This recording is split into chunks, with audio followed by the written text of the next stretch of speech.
এশিয়ার দেশ আফগানিস্তানের বিপক্ষে আজ মাঠে নামে উত্তর আমেরিকার দেশ কানাডা।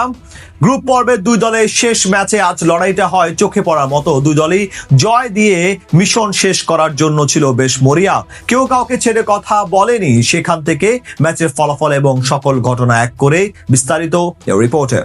চেন্নাই গ্রুপ ডি এর শেষ ম্যাচে টস জিতে আফগানিস্তানকে এদিন ব্যাটিং এর আমন্ত্রণ জানায় কানাডা। ইতিমধ্যেই বিশ্বকাপ থেকে ছিটকে পড়া এই দুই দলের লড়াইটি ছিল মূলত নিয়ম রক্ষার ম্যাচ। টসের ব্যাট করতে নেমে দুই ওপেনারের ব্যাটে ভালো সূচনা পায় আফগানরা, তবে দলীয় ষষ্ঠ ওভারে খানিকটা খেই হারায় দলটি, কেননা পাওয়ার প্লের শেষ ওভারে প্রথম দুই উইকেট হারায় জনাথন ট্রটের শিষ্যরা। ওভারের তৃতীয় বলে রহমানুল্লাহ গুরবাজের উইকেটটি হারায় রশিদ খানের দল। গুরবাজ 5-4-এ 20 বলে 30 রান সংগ্রহ করে জসকরণদীপ সিং এর বলে যুবরাজ সামরার হাতে ক্যাচ দিয়ে সাজঘরে ফেরেন। একই ওভারের শেষ বলে গুলবাদিন নাইম 2 বলে 1 রান করে লেগ বিফোরের ফাঁদে পড়লে 49 রানে 2 উইকেট হারিয়ে খানিকটা চাপে পড়ে 2024 টি-20 বিশ্বকাপের সেমিফাইনালিস্টরা। তবে সেই বিপদ কেটে যায় তৃতীয় উইকেট জুটিতে। ইব্রাহিম জাদরান ও সিদ্দিকুল্লাহ অতলের 59 বলে 95 রানের অনবদ্য জুটিতে ম্যাচে ফেরে আফগানরা। দলীয় 144 রানে অতল সাজঘরে ফিরে গেলেও আন্তর্জাতিক টি-20তে নিজের 16তম অর্ধশতক তুলে নেন ইব্রাহিম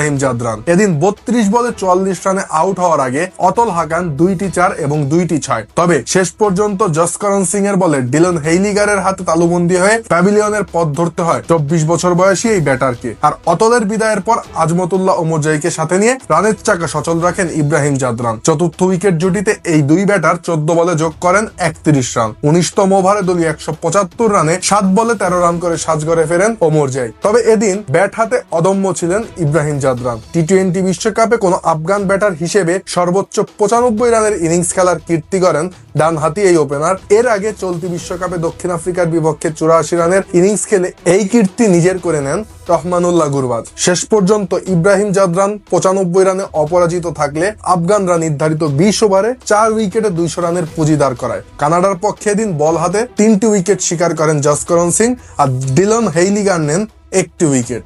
জবাবে 201 রানের লক্ষ্য তারা করতে নেমে উড়ন্ত সূচনা পায় কানাডা। তবে ইনিংসের প্রথম 2 ওভারে 24 রান সংগ্রহ করা কানাডা খুব দ্রুতই খেই হারিয়ে ফেলে, কেননা ইনিংসের তৃতীয় ওভারে কানাডিয়ান শিবিরের প্রথম আঘাতটি হানেন আফগান স্পিনার মুজিবুর রহমান জাদরান। এ সময় দিলপ্রীত বাজওয়া 7 বলে 13 রান করে সাজঘরের পথ ধরেন। এরপর দলীয় 30 রানে আউট হন নবনীত ধালিওয়াল। অন্যদিকে দলীয় 33 রানে সাজঘরের পথ ধরেন আগের ম্যাচের সেঞ্চুরিয়ান যুবরাজ সামরা। আর দলীয় 43 রানে চতুর্থ উইকেট হারায় কানাডা। এ সময় 12 বলে 10 রান করে সাজঘরের পথ ধরেন নিকোলাস কার্টন। তবে ষষ্ঠ উইকেট জুটিতে সাদিক জাফরকে সাথে নিয়ে ব্যাট হাতে কিছুটা প্রতিরোধ করার চেষ্টা চালান হর্ষ ঠাকুর। যদিও সেই প্রচেষ্টা শেষ পর্যন্ত সফল না হয় ম্যাচে আর ফিরতে পারেনি কানাডিয়ানরা। ফলে দারুণ জয়ে বিশ্বকাপ মিশন শেষ করে আফগানরা। এদিন ব্যাট হাতে দারুণ নৈপুণ্য দেখিয়ে ম্যাচ সেরার পুরস্কার লুফে নেন ইব্রাহিম জাদরান।